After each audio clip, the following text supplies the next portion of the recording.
예수의 탄생일이라고 알려진 크리스마스에 정작 예수님보다 더 인기가 있는 캐릭터가 있습니다. 바로 산타 할아버지입니다. 산타는 술록 여러 마리가 이끄는 눈썰매를 타고 하늘을 날아다닙니다. 예수가 탄생했다고 알려진 곳은 이스라엘 서안지구의 베들레헴입니다. 이곳은 중동 지역으로서 적도와 가까운 곳에 위치한 사막지대입니다. 절대 눈썰매와 두터운 복장을 한 산타, 술록 등이 있을 수는 없는 지역이죠. 실제로 이러한 의문을 갖는 사람들은 많지 않습니다. 대다수의 사람들은 왜 하필 예수가 탄생했다는 12월 25일에 산타가 등장하는지에 대해 관심이 없습니다. 크리스마스 트리 또한 마찬가지입니다. 침엽수과에 속하는 소나무는 예수가 탄생했다는 중동에서는 절대 볼 수 없는 묘종입니다. 그렇다면 산타를 비롯한 모든 크리스마스 문화들은 도대체 어디에서 온 것들일까요? 모든 해답은 북극권에서 발생하는 천문 현상에 있습니다. 시베리아 벌판은 러시아의 중동부에 해당하는 광활한 지역입니다. 남쪽으로는 카자흐스탄, 몽골, 중국 등과 국경을 접하고 있습니다. 시베리아 지역은 북위 50도에서 75도 사이에 위치하고 있습니다. 시베리아는 상당 부분이 북극권에 속합니다. 시베리아의 샤머니즘은 시베리아의 여러 민족들로부터 전해져 내려온 원시 신앙입니다. 인간과 신 간의 메신저 역할을 하는 샤먼은 정치, 종교가 분리되지 않던 시기에 정치 지도자나 다름없었습니다. 한반도 건국 신화에 등장하는 단군도 이와 비슷한 계급의 인물이었다고 할 수 있겠습니다. 지구는 자전축이 23.5도 기울어진 세차운동을 하기 때문에 정북 방향은 북위 90도가 아니라 실제로 북위 66.6도가 됩니다. 따라서 고대부터 북위 66.6도일 때는 북극 성신과 가장 가까운 지역이라고 여겨졌습니다. 샤먼들은 종교적 수양을 위해 살인적인 추위를 무릅쓰고 이곳에 거주했습니다. 고대 시베리아 부족들은 극한의 땅에서 살아남기 위해 술록을 사냥하여 먹었습니다. 또한 이들에게 술록은 종교적 차원에서 숭배의 대상이 되기도 했습니다. 고대 시베리아의 샤먼들은 북극 성신으로부터 선택을 받았다는 의미로 사슴관을 머리에 쓰고 술록을 따라다니며 유목생활을 했습니다. 이곳 북위 66.6도에서는 매년 특이한 천문현상이 일어납니다. 여름에는 해가 지지 않는 백야현상이 일어나고 겨울에는 해가 뜨지 않는 극야현상이 일어납니다. 이와 같은 특이한 천문현상 덕분에 고대부터 이 지역은 종교 제사장들이 지정한 신성한 지역이었습니다. 예로부터 북극권은 워낙 신비롭고 강력한 성지로 여겨졌기 때문에 이곳에서 발생한 다양한 풍습들은 각국 제사장들에 의해 동서양을 아우르는 세계 각지의 문화권으로 전파되었습니다. 아직도 시베리아 샤머니즘의 흔적들은 세계 곳곳의 유적과 문화에서도 공통적으로 발견되고 있습니다. 북위 66.6도 인근 지역에서 시작된 고대 샤머니즘은 수천 년이라는 긴 시간 동안 동서양으로 뻗어나가며 그곳의 문화에 큰 영향을 주었습니다. 서쪽으로는 동유럽과 중동, 동쪽으로는 몽골과 중국에 이어 한국의 무속신앙에서도 시베리아와 동일한 풍습과 양식들이 나타나고 있습니다. 일부 풍속들은 지금도 여전히 유지되고 있죠. 그중 세계적인 행사로 수천 년의 세월 동안 굳건히 자리매김하고 있는 축제가 있습니다. 바로 크리스마스입니다. 북방 샤머니즘에서 가장 중요한 절기는 하지와 동지입니다. 각각 해가 가장 길게 뜨는 시기와 가장 짧게 뜨는 시기입니다. 특히 북극권에서는 매년 12월 22일부터 25일까지 사흘 동안 태양이 뜨지 않는 극야현상이 발생합니다. 따라서 고대 원시 부족들은 해가 다시 선명하게 보이기 시작한 12월 25일을 새해로 받아들였습니다. 한국의 설 동요에는 까치의 설날은 어제였고 우리의 설날은 1월 1일 오늘이다 라는 구절이 등장합니다. 여기서 말하는 까치 설날이 바로 12월 25일입니다. 북방 샤머니즘의 흔적이 한반도의 동요에도 고스란히 남아있는 것이죠. 12월 25일은 해가 다시 뜨고 척박한 환경에 온기를 가져다주는 날이었기 때문에 시베리아의 원시 부족들은 자연스럽게 태양신을 숭배하게 되었습니다. 오늘날에는 당연한 천문현상으로 인식되는 이 시기가 고대인들에게는 태양신의 죽음과 부활로 여겨졌던 것입니다. 시간이 지나 이러한 풍습은 유럽으로 전파됩니다. 이러한 태양신 문화를 가장 숭배했던 고대 국가는 로마였습니다. 12월 25일은 태양의 탄생을 축하하는 로마의 동지제일이었습니다. 당시 로마에 널리 퍼져 있던 미트라교는 태양신을 숭배했던 종교입니다. 미트라교 신자들은 1년 중 낮의 길이가 가장 짧은 동짓날 태양이 태어났다고 믿었습니다. 동지 이후로 낮의 길이가 점점 길어지는 것을 태양이 새로 태어나 힘이 강해지는 것으로 여겼기 때문입니다. 또한 그들은 12월 25일을 전후하여 로마 전역에서 대규모 축제를 벌였습니다. 물론 초기 기독교인들에게는 이날이 무의미한 날이었지만 세월이 흘러 진리를 수호하려는 의지가 약해지면서 상황이 달라졌습니다. 로마 교회는 기독교가 로마 황실로부터 공인된 종교가 된 후 더욱 세속화되어 교회 세력의 확장을 꾀할 목적으로 태양신 축제일에까지 가담할 방안을 모색합니다. 콘스탄티누스 황제가 기독교를 국교로 정한 뒤 로마의 교회는 전통적인 축제일을 예수의 생일과 동일시하여 많은 사람들을 기독교로 끌어들이고자 했습니다. 당시 태양을 숭배하는 미트라와 토성을 숭배하는 사투날리아가 매우 광범위하게 대중에 영향을 미치고 있었기 때문에 그 풍습을 억압하는 대신 동화시키는 방법을 사용해야 했습니다. 태양의 재탄생에 비유해 세상에 비친 예수의 탄생으로 기념하고자 했던 것입니다. 그리하여 로마 교회는 태양신교의 축제일을 받아들이기 시작했고 서기 354년에는 태양신 탄생일인 12월 25일을 예수님의 탄생일로 정하고 기념하기에 이릅니다. 즉 엄밀히 말해 로마 교회 입장에서 이도교의 풍습과 다름없는 것들을 예수의 탄생과 결합하여 새로운 종교적 문화를 창조해낸 것이죠. 그리하여 모든 사람들에게 12월 25일이 예수 그리스도의 탄생 기념일로 기억되고 있는 것입니다. 그런데 언제부터인가 세계인들의 인식 속에 크리스마스의 주인공은 산타가 되었습니다. 산타는 붉은 옷을 입고 술록을 거느리며 눈썰매를 타고 하늘을 날아다닙니다.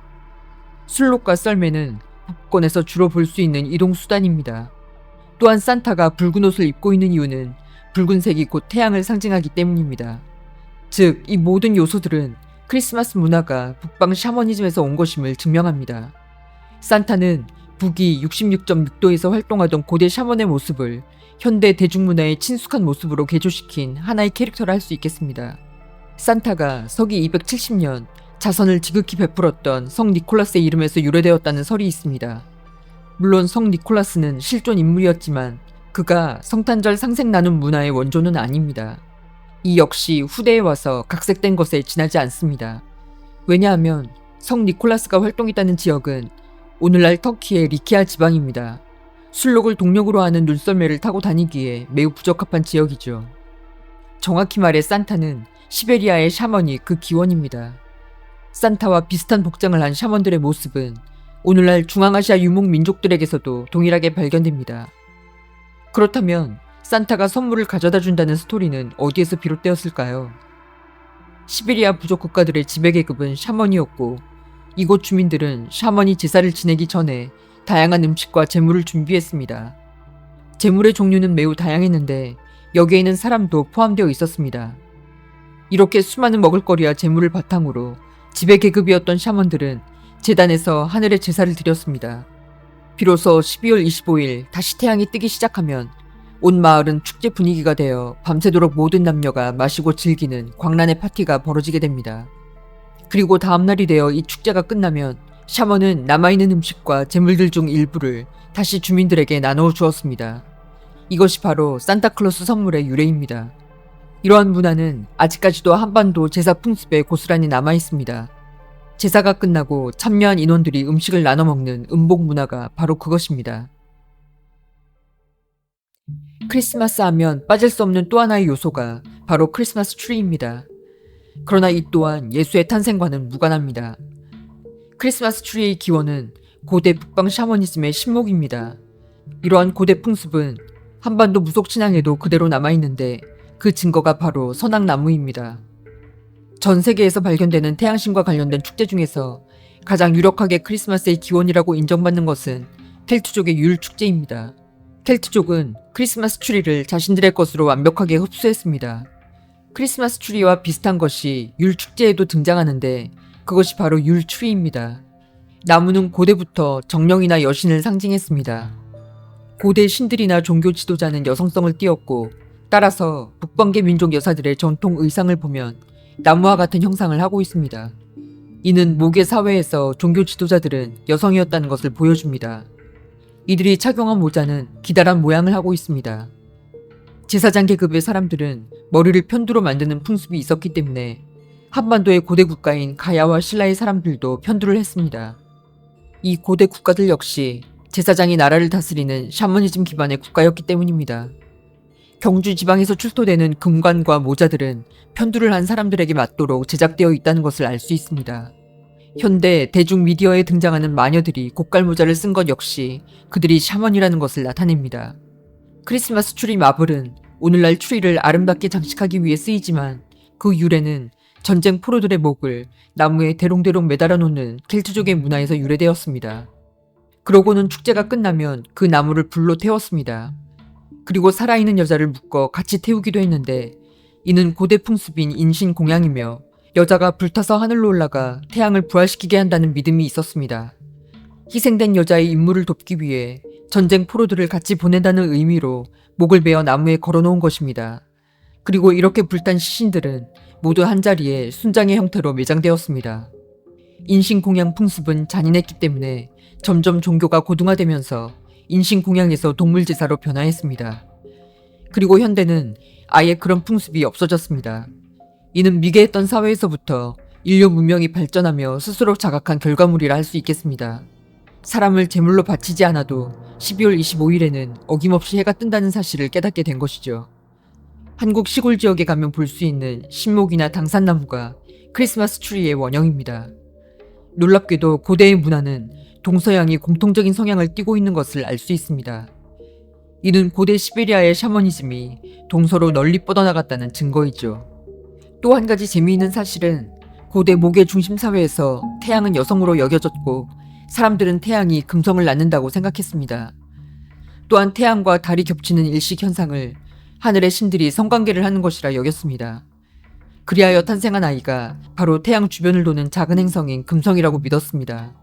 그리고 고대인들은 이를 바로 새로운 해, 즉 새해라고 여긴 것입니다. 고대인들은 이 금성이 자라서 태양이 되어 또 365일 1년을 살고 크리스마스에 죽은 후 새해가 재탄생한다고 믿었습니다. 여기서 바로 12월 25일 크리스마스의 기원이 시작된 것입니다. 단순한 천문현상에 의미가 부여되고 우상화가 이루어진 후에 토속신앙이 된 것이죠. 한반도 역시 유교 사상이 들어온 조선 이전의 고대 국가에서 선조들은 동지 때 이와 비슷한 행사를 하는 풍습이 있었습니다. 앞서 언급되었듯 크리스마스의 기원이 된 기념일은 모두 태양신 숭배 사상에서 유래했으며 죽은 태양을 다시 살리기 위해 제사를 지내고 축제를 열었던 기념일이라 할 수 있겠습니다. 이날 부족 주민들은 모두 모여 제사를 지냈고 술과 환각 물질에 취해 성관계를 가졌습니다. 1920년대에 접어들어 오늘날 우리가 아는 산타클로스의 모습이 표준화되었습니다. 그는 뚱뚱하고 하얀 수염을 가지고 있으며 붉은 옷에 흰 털을 달고 있습니다. 그 이전에 산타클로스를 표현하는 모양은 신성인, 마법사, 거인 등 다양했으나 오늘날처럼 산타클로스의 모습이 넉넉한 풍채와 붉은색 옷으로 바뀐 이유는 다국적 기업인 코카콜라가 자사의 제품을 판매하기 위해 육류를 즐기던 체형을 겨냥하면서 만들어진 모습입니다. 빼빼로데이나 발렌타인스데이가 자본주의와 결합해 자칭 기념일로 자리 잡은 것처럼 산타가 루돌프 사슴이 끄는 사슴 썰매를 타게 된 것도 자본주의와 결합하기 시작하면서부터였습니다. 대형 백화점인 몽컴리 월드의 광고 제작자였던 로버트 메이는 어려서 작고 수줍음을 잘 타 놀림의 대상이 되었던 자신의 어린 시절을 회상하며 코가 빨개서 다른 사슴들에게 왕따당하는 빨간 코의 루돌프를 만들었습니다. 이 이야기를 소재로 조니 마크스가 루돌프 the Red-Nosed Reindeer를 작곡하여 오늘날까지 가장 많이 불리는 크리스마스 캐롤이 되었습니다. 따라서 현대의 크리스마스 문화는 예수의 탄생일로 둔갑된 고대 샤머니즘 숭배 문화가 다국적 기업들의 마케팅과 결합되어 현대적으로 계승된 것이라 할 수 있을 것입니다. 엄밀히 말해 오늘날 크리스마스는 자본가들의 잔치날입니다. 이들은 크리스마스라는 1년에 단 한 번뿐인 세계적 이벤트를 통해 그들이 한 해 동안 취할 수 있는 이익의 몇 배를 벌어들입니다. 또한 이 다국적 기업들은 크리스마스에 참여하지 않으면 소외된다는 정서를 미디어를 통해 꾸준히 주입하고 세뇌하였습니다. 크리스마스 날 선물을 사주지 않으면 나쁜 부모, 나쁜 배우자, 나쁜 애인으로 몰리는 세상을 만들어버린 것이죠. 그 결과 오늘날 전 세계 모든 사람들은 크리스마스 날 다국적 기업을 위해 재물을 바치는 그들의 물질적 노예가 되어버렸습니다. 시청해주셔서 감사합니다.